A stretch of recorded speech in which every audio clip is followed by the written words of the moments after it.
brought to you by Merchant Waste. Where others stop, we push further. Because we believe business as usual doesn't lead anywhere new. Go beyond with Merchant Waste. Finance, invest, insure.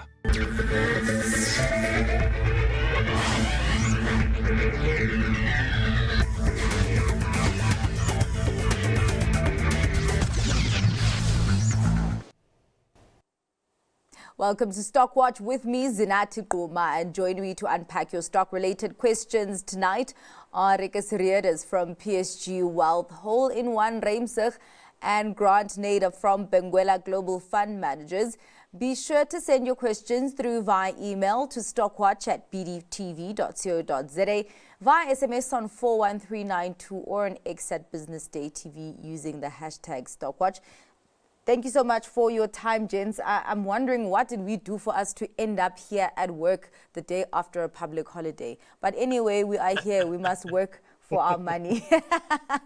And we came back to comments that Paul said that asset prices, equities are looking frothy.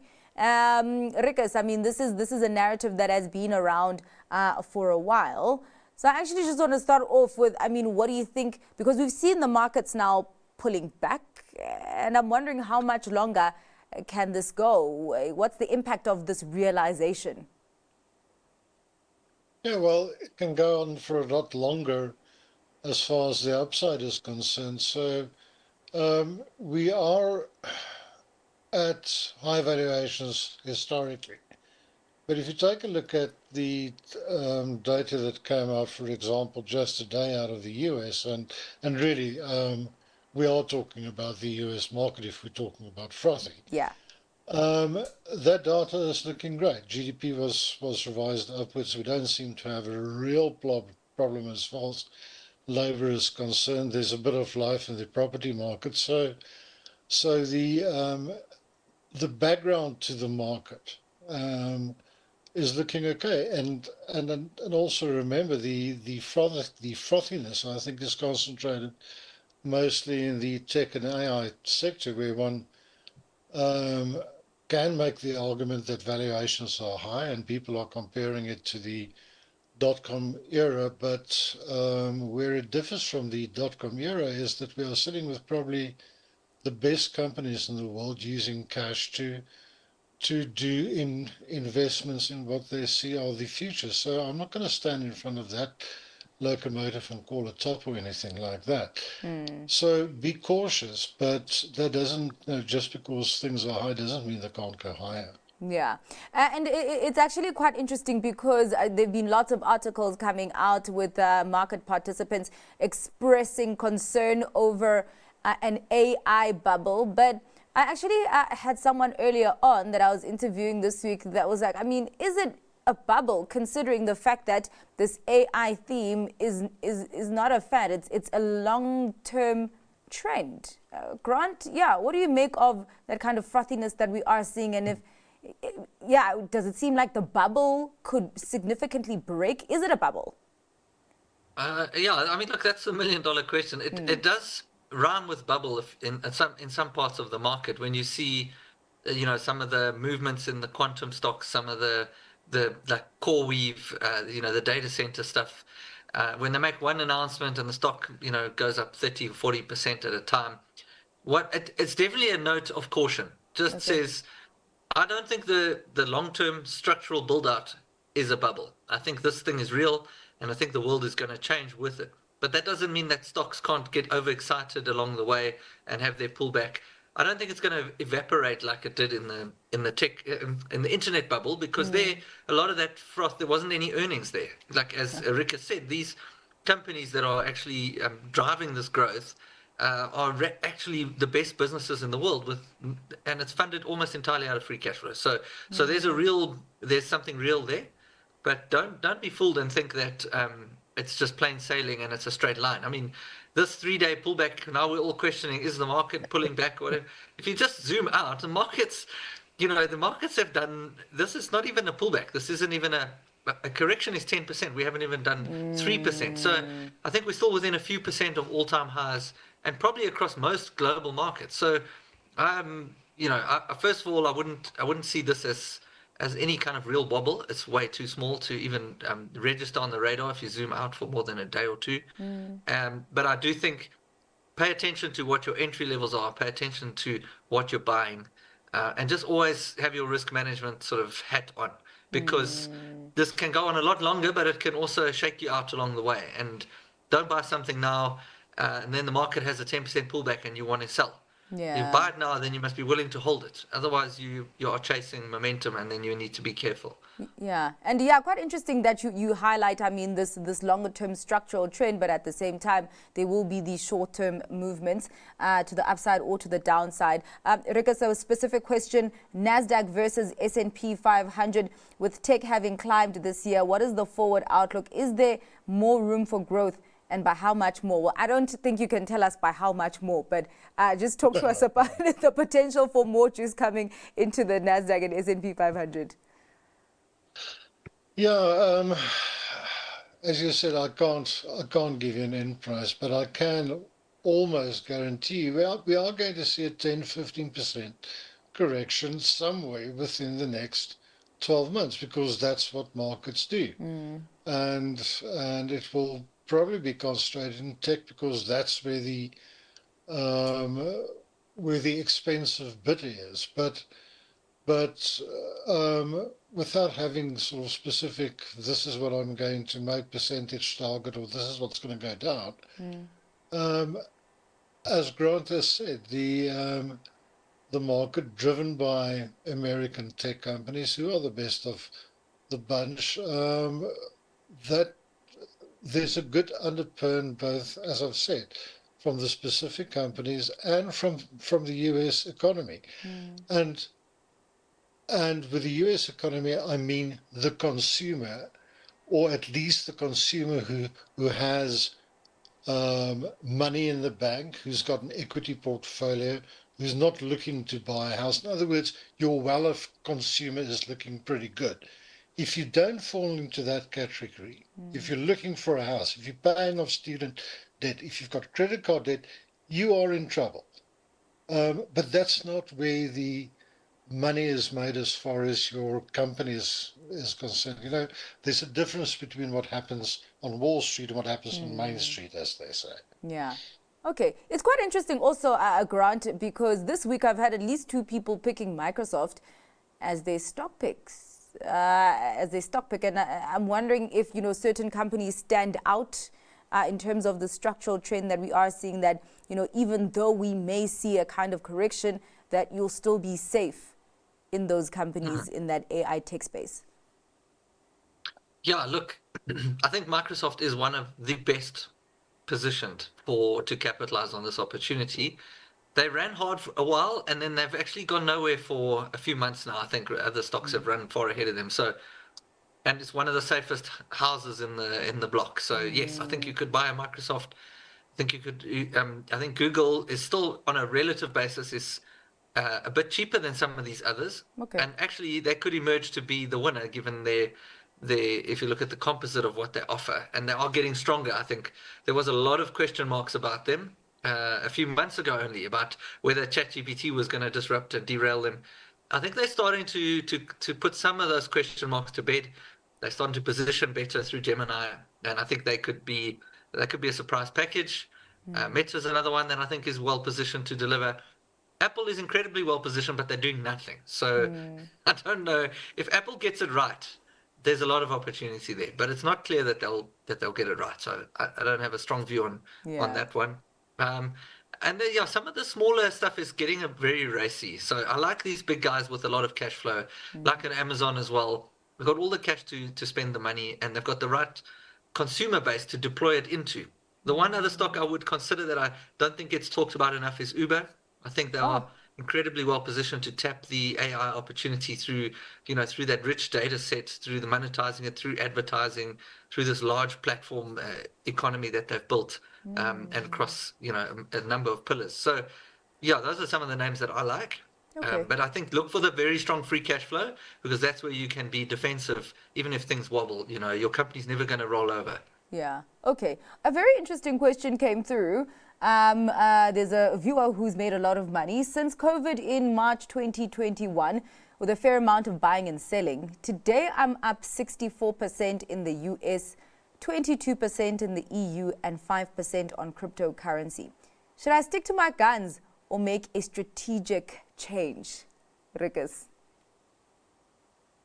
Well, that really depends on how he got to where he is now. If that was based on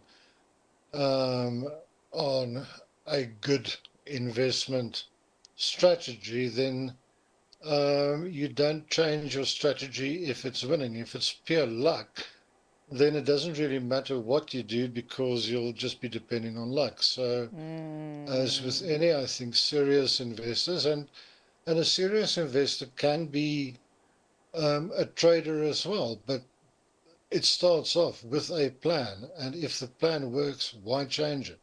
So that's a question he's got to answer himself, and honestly, no, he's got to ask himself, was this luck, or was this what I thought was going to happen? If it's what he thought was going to happen, then obviously his methodology and his logic is working with him. That's actually very interesting. Yeah, very interesting way to look at it. Your thoughts on that, Grant, if he should carry on with this momentum and really what got him here, or maybe just do a few changes there? I think the first question I would ask is, what's your time horizon? So Okay. if you're investing, if you're about to sell out the moment there's a pullback, then just start monetizing some of your returns and have a plan. But if you're in it if you're still retiring in 10, 15, 20 years time, stay invested. Just make sure your balance across the, is so 66% in the US. That's roughly the US's weight in the global benchmark anyway. So it's not an inappropriate weight. And given that it represents that in the global economy, etc. So, well, it doesn't represent that, but in the markets it does.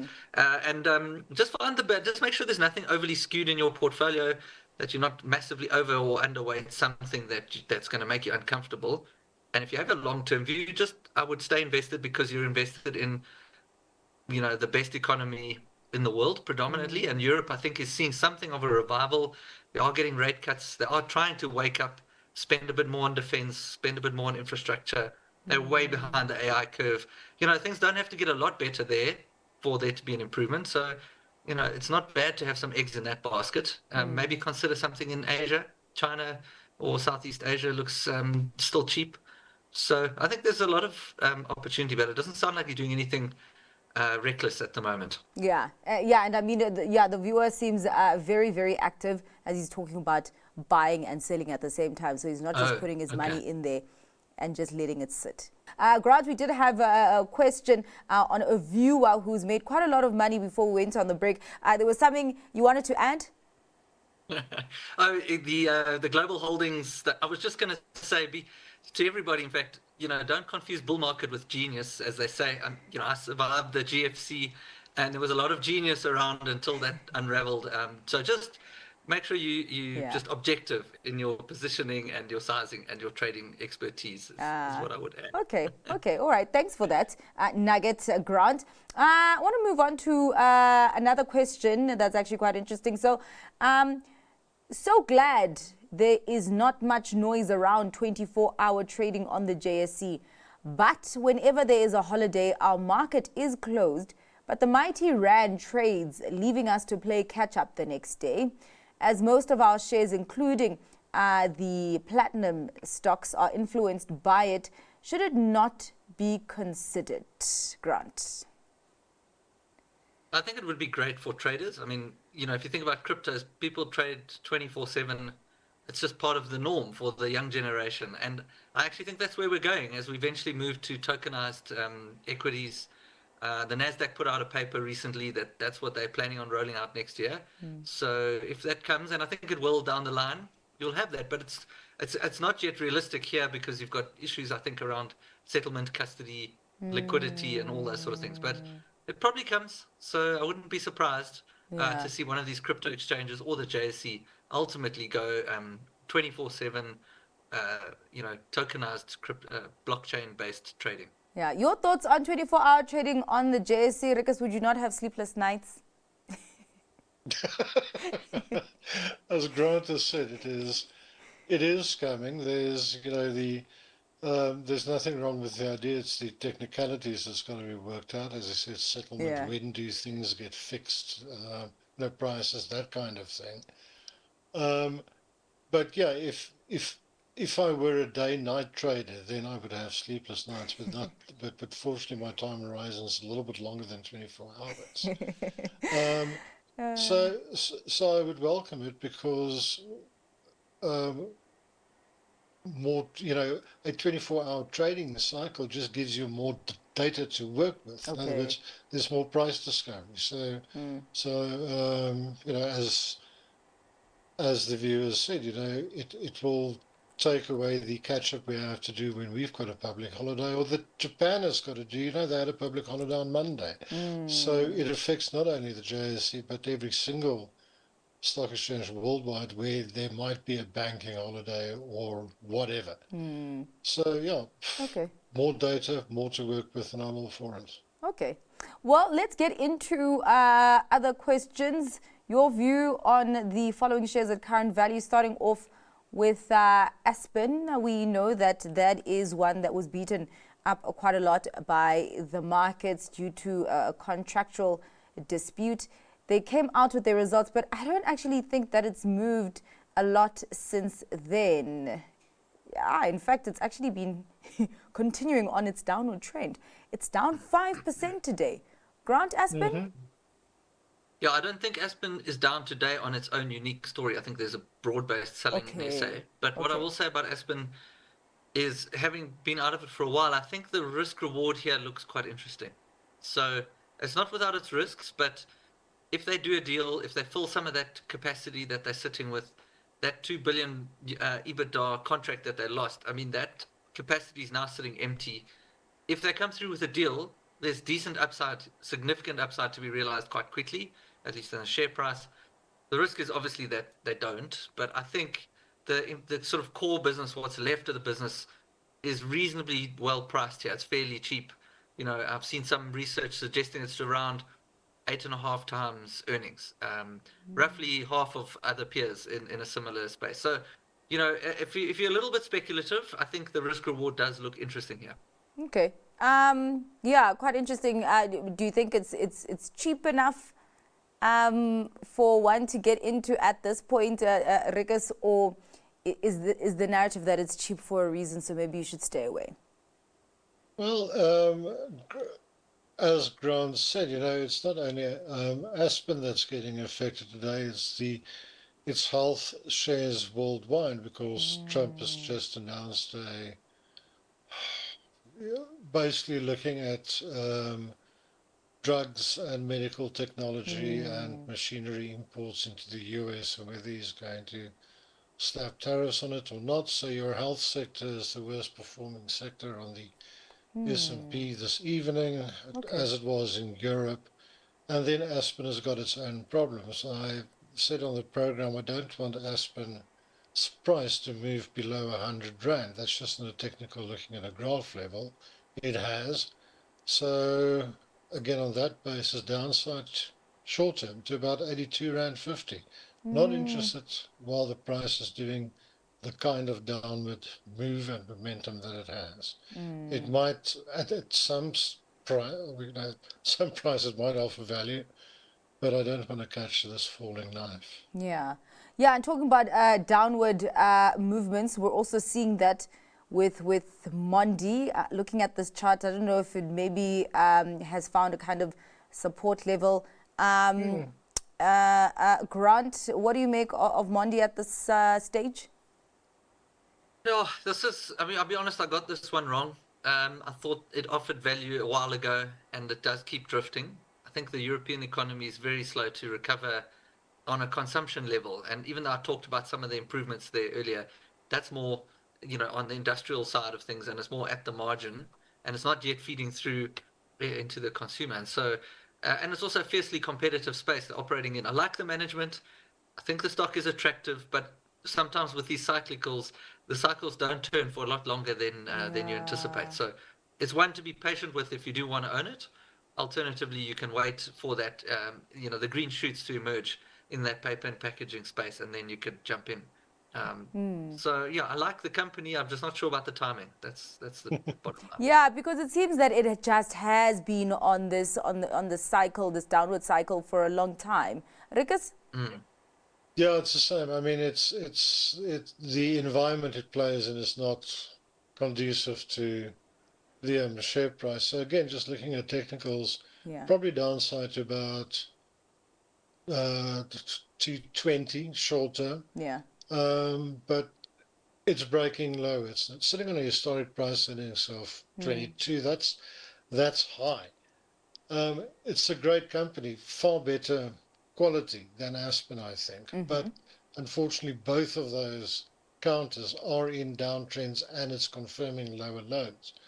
So I'm just following the price down before doing anything about it. I'm not investing in it. Okay, all right. Well, let's take a look at Mr. Price. We know that this is a firm favorite in the retail space, but if I'm correct, the retail space also just has not been doing well lately. Yeah, Grant, is Mr. Price, because it's obviously seen as, high quality, is this one of those where when there's a dip, you just get in, or yeah, how's it looking? Yeah, I do find it attractive at these levels. The valuation is attractive. Of course, what is the outlook in SA? Because they're not going to succeed without an improving SA economy. They have some tailwinds. The rand petrol price is remaining low. There's real wage increases. Inflation is behaving. Two pots fading a little bit, but there's some GNU impetus coming through, etc. So at the margin, I think things are improving. Typically, you would see that benefit flow through into the discretionary retail like Mr. Price. So I think they're okay. They are obviously a great cash operator for the most part. So one of the better businesses out there, good quality business. I think you can buy it. Again, I'm not sure about the timing, but I really do think things are going to be better in SA over the next 12 to 18 months. And this is the kind of space where you'd want to play if you were going to tap that opportunity in SA. So yeah, I like Mr. Price at these levels. Yeah, okay. And I would be adding here. And it's quite interesting because I think less than a year ago, Mr. Price was seen as rather frothy. Looking at where it's standing right now, Ricus, would you think that it's attractive? Well, it's better looking than it was when it was trading at 320. It's now at 220. Again, I don't want the price to go below 200 because then technically it will look pretty dim. There's been a little bit of an uptick in retailers over the past few weeks, up until about Tuesday when our consumer confidence numbers came out, and that looked pretty awful. So that two-pot thing is working out of the way. There's no real impetus in spend yet, although things might look better depending on where interest rates go, GNU go. So to me, it's going sideways at the moment. It's not cheap, it's not expensive if you're taking a look at your historic price earnings, but it's a great operator, it's a good cash operator. It's not my favorite in that sector. Pepco is still, I think, the more interesting one, but given the right conditions, and if you're prepared to wait and you don't mind further downside, possibly, if sentiment worsens, then you won't be paying up for Mr. Price if you're buying at the moment. Just from my own perspective, it just looks like it's going sideways, and I'm I don't think anybody wants to be in something that's just going sideways. Okay. Well, Grant, what are you paying up for today? Your stock pick? I am paying up for something that has moved, admittedly, but I think another structural long-term trend is in place in copper, and my pick of the day is Anglo American. I think the story's still got a long way to go before it's unfolded. We saw the supply disruption that is going to be a number of years, 2027 before its full restoration from Freeport McMoran's mine that flooded. And I think Anglo's is positioning themselves incredibly well for this commodity for all seasons. Really, they are deeply integral to new technology, EVs, smartphones, infrastructure, AI data center build out, energy transmission for the AI data centers. So copper is just everywhere, and AI is becoming more and more a copper play and less everything else play. So a little bit of iron ore will still be there, but nothing else. And So I like it. I think there's a long road to run in the space. I have picked Anglo's, I don't know, a while. It's been a while, but I think it's looking solid, and yeah, I like Anglo's. That's my pick. Okay, Ricus, what are you finding attractive today? Well, it was almost Grant's pick, Anglos. I agree with him, by the way, that Indonesian copper mine, that's 3% of world production out for a very long time, if they can reopen that again. It's a weird mine that they're mining a mountain and it's basically caved it. Anyway, but my stock pick is L3Harris Technologies. It's a defense stock based in the US. I would normally go for General Electric, aerospace, but they're a bit expensive. This is my second choice. What I like about them, they are in the right sectors, whether it be electronic warfare, radio telecommunications, a little bit of rocketry in the form of missiles. So it's not big systems, but systems that everybody needs, and specifically the Europeans can buy and use. It's not a F-35 fighter aircraft that's really not built for the European theory or theatre. It's products that the Europeans can buy right now and apply as far as their defence spending is concerned. All right. Well, thank you so much, gents, for that very, very insightful analysis. Really appreciate your time today. That is all for tonight's Stock Watch. Thanks to our guests, Ricus Reeders from PSG Hole in One Ruimsig and Grant Nader from Benguela Global Fund Managers.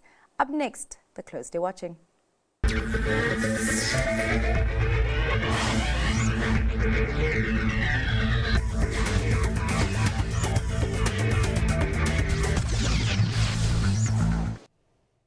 Stockwatch is brought to you by Merchant West. Where others stop, we push further. Because we believe business as usual doesn't lead anywhere new. Go beyond with Merchant West. Finance, invest, insure.